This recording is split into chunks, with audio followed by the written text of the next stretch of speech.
তাকবীরে তাহরিমা। আল্লাহু আকবার। সানা।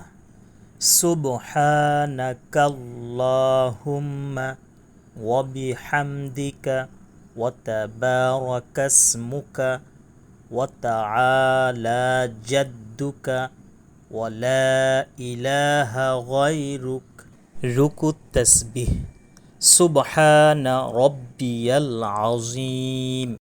রুকু থেকে ওঠার তাসবিহ। সামিআল্লাহু লিমান হামিদা। রুকু থেকে সোজা হয়ে দাঁড়ানো অবস্থার তাসবিহ। রব্বানা লাকাল হামদ। সেজদার তাসবিহ। সুবহানা রব্বিয়াল আ'লা। দুই সেজদার মাঝের দোয়া। আল্লাহুম্মাগফিরলি ওয়ারহামনি ওয়াহদিনি ওয়াআফিনি ওয়ারযুকনি।